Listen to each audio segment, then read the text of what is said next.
Hey guys, MP Prepper here. Another quick handgun review on yet another low-cost prepping option for your first-time shooters or folks looking for some low-cost firearms. This time is on the Polish P64, chambered in 9x18, which is a Makarov round.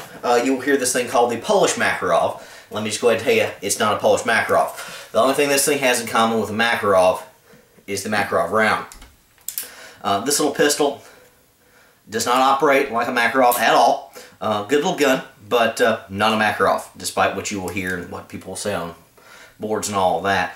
This was Eastern Europe's version of the Walther PPK. For all intents and purposes, this is a clone of the PPK. For folks who want to shoot a PPK but cannot afford the ridiculously high price, which I think PPK is a good gun, but I wouldn't pay the price for one. I got this about, trying to do the math, maybe 7 years ago when I was a poor med student and didn't have a lot of cash. Bought this even before I had a little snub-nosed revolver. Just thought it'd be fun. I've used it as a pocket gun for a lot of years. Don't really care it anymore with the advent of the little 380 pocket pistol revolution. This thing's a little too big, a little too heavy for this round, in my opinion, overall, compared to what I get out of my Diamondbacks or something like that. Still a fun little gun. I like it a lot. I don't regret buying it. But, you know, hey, it has a niche market. It's not the gun for everybody. It's got some pluses, got some minuses. I like it overall. Let's see. As I said before, it's chambered in the 9x18 Makarov. 9x18 is not the same thing as a 9mm. 9x18 is a slightly shorter 9mm. 9mm are 9x19. Your standard 9mm Parabellum is a 9x19. This is a 9x18. Your 380 round is a 9x17. So very minimal differences with them, but one round won't fire the next. Good overall though. This little gun is a delayed blowback, just like a Walther PPK. It's a blowback design. So fair amount of recoil with this, but it functions reliably and accurately. This was, of course, in blued steel. I got this for about $180 a few years ago. You can still find them for about that. Tend to average about $200 a piece. Blued steel, unissued condition. Very pretty little well-made gun for the Radom plant in Poland, which I've got quite a few other Polish Radom type pistols. Love them all. They're all extremely well made. Again, this was made back in the communist bloc days as a knockoff of the PPK. Let's see. Other than the blued finish, you get about a 3 1/3 inch barrel or so here. It's incredibly accurate for such a short barrel. Like it a lot for in-close accurate work. I like it a heck of a lot for that. Can't think of another gun this size that has offered the accuracy of this in the single action mode.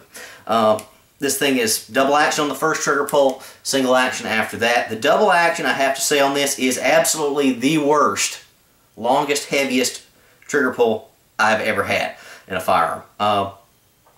Again, if you're going to carry this thing, you need to learn to practice and draw, cock that hammer back for single action. It's just not going to do the job in double action. The double action is rated at about 25 pounds. Yes, you heard that right, 25 pounds. Let me demonstrate here. Quick safety check, empty. Empty mag. Now, of course, let me show here, this is the European style lower mag release here. All of these mags do come with the finger grip extension, which is nice because you'll just barely get your full hand on there, so that gives a good grip. Now, anyway, empty magazine, empty gun. Let's put this, well, while we're on it, it's got a decocker. Little coarse, little tough, works just fine. Once you decock it, when you carry this gun, you keep it decocked. Keep the decocker down. When you put this upwards, this gun's ready to fire. You put too much pressure on the back of this hammer, that's going to connect directly with the round and it could set it off. So you think, oh, it's going to save a step, it's going to be safer. Not if it falls, hits the ground, or this thing gets banged up. Guys, trust me, carry this thing inactivated here like this. It is the only safe way to carry it. Anyway, back to the trigger pull. 25 pounds, guys. This is what this looks like. Let me do this one-handed. incredibly hard trigger pull.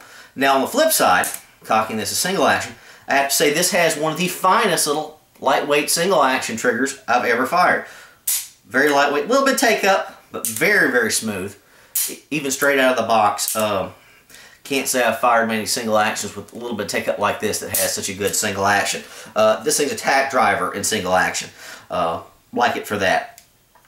Just kind of standard cheap plastic grips here. The takedown, I'm not going to go into that in extreme detail, but basically, there you go. You pull the trigger guard down, and then you can basically pull back and pull out the slide and disassemble this bad boy.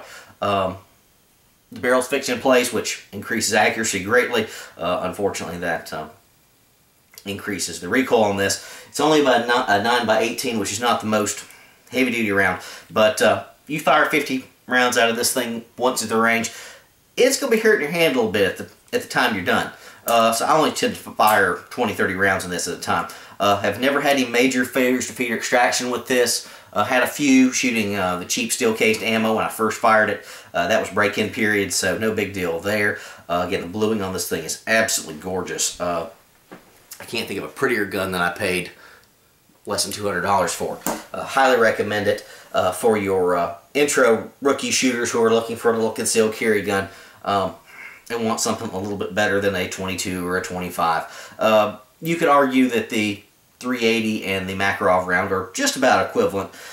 So you may want to look at your little pocket pistols for everyday carry, little lightweight Kel-Tecs and all that, rather than this one. But this is going to be a much better shooter overall. If you're looking for something more accurate than your little deep carry guns, this will fit the bill. And of course, if you're looking for something to play around like a PPK but can't afford a PPK, a much better option. The gun's a lot cheaper, and the ammo is a heck of a lot cheaper. I tend to shoot the Brown Bear and Silver Bear rounds. They're cheap. 8, 9, maybe 10 bucks tops. Both are 94 grain. This is the Brown Bear full metal jacket. That's all I've ever seen the Brown Bear in. Ran me 8 or 9 bucks a box for 50. And of course, Silver Bear is what I primarily shoot now. I don't have too many boxes of that Brown Bear left. Silver Bear comes in hollow points and in full metal jackets. Both are 94 grain. These are the bimetal zinc plated cartridges there. These shoot great. I shoot these just because they mimic your good defensive ammo a little bit better. Cost maybe $1 more per box. That's almost all I shoot these days, other than the hardball stuff. Defensive ammo, there's only one manufacturer that I like and I found that has decent stats on it. It's Hornady. They make some special ammunition with this. Works really well. I've done some tests on it in the past. It's a 9x18, of course, 95 grain jacketed hollow points with an XTP bullet. This thing expands very, very well. That's the only type of round I carry. I've got a few boxes of this. Comes in 25 rounds a box.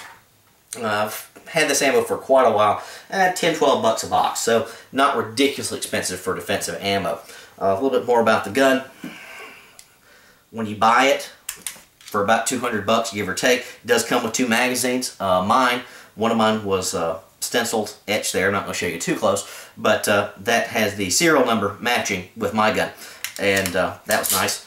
The second magazine did not come matching. Don't know if that's normal or not. Again, both of these were unissued brand new mags. It holds, what is it, 6, I believe? Yes, 6 rounds in the mag with one in the chamber, so that's 7. It's only 2 better than a revolver. It's slimmer than a revolver. It has a place. Again, in the 380 Revolution, there's a lot smaller, lighter weight guns than this, but I still like it. I don't tend to get rid of anything like that. You could get a hip holster for this thing. That wasn't my original intent of carry, so all I've ever had was this little standard little pocket holster. I think this was Uncle Mike's, I don't remember. Fits in there very nicely. Probably not the best in your blue jeans for its size, but if you got some khakis on, something like that, cargo pants, this carries exceptionally well. Very smooth to pull out. You just got to get used to taking that decocker off, and you got to get that hammer back if you're going to fire this thing accurately. The 25-pound trigger pull on this in the double action is just absurd. You're never going to hit the broadside of a barn with that. Either way, it's a good little starter gun. I've also seen something very similar. The Hungarian FEG also chambers the Makarov round. Very similar in dimensions to this. I have not picked one of those up yet, though I've seen a few at the gun shows here in South Carolina recently, and Was really tempted. Don't know why I didn't pick one up last time. They run 240, 250, maybe 260 compared to this one. All the FEGs I've seen, the fit and finish seems to be a little rougher than this one. This is finely tuned. This is a well-made little machine. Again, not the best choice for everybody these days. You can probably find a used revolver for around the same price, pawn shop, something like that. You want something new and shiny, want to play around with it, shoot it real cheap, you want semi-auto to play around with and pocket-sized guns, it's not a bad gun. Would I recommend it for everybody? No. Good though, I like it. Just figured I'd do a review on it, just as a follow-up to all my other low-cost firearms options. The Polish Radom P-64. MD Prepper out.